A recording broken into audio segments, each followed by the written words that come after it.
Okay, the date is Sunday, March 17th, 2013. This is what happens when you use the hand drill too much. You develop these calluses and then the blisters. And the more you do it, the rougher your hands will get. And this is the left hand, and now this is the right hand.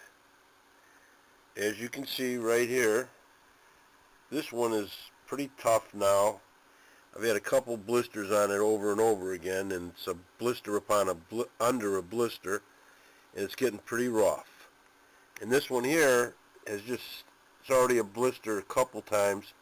It's still painful, but it's starting to turn into a callus.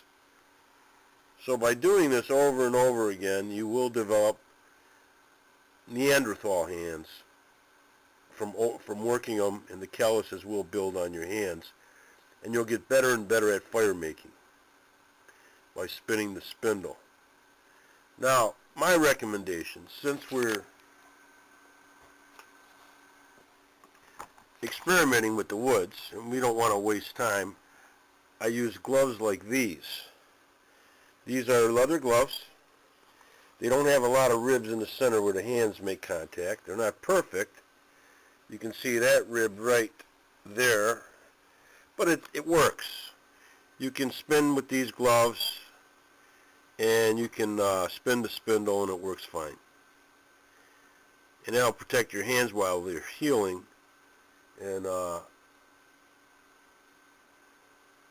still have to prepare your hearth, fireboard, your hearth, baseboard, whatever. And then your spindle, you'll have to trim the sides of the spindle so it doesn't rough up your hands, or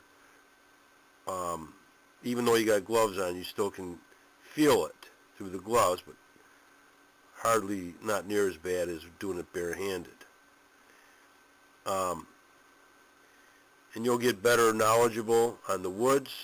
You'll be able to spin the spindle longer and get the feel of what would take you maybe a year or two of experimenting. You can probably get it down in a few weeks with the proper guidance and watching the videos on YouTube on the professionals, experienced professionals that know how to do the fire drill for fire making,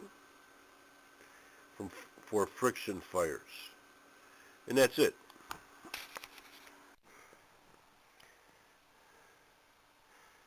Okay, it's March 23rd, 2013.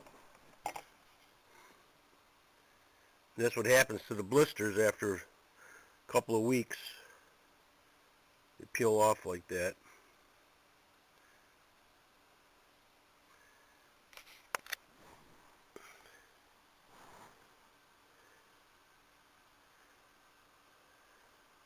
This one hasn't peeled yet because it's a blister. It's a blood blister under a blister, or under a callus. So we'll keep trying to wear it down, and as the skin gets tougher, the hands get tougher, and they won't wear down as fast.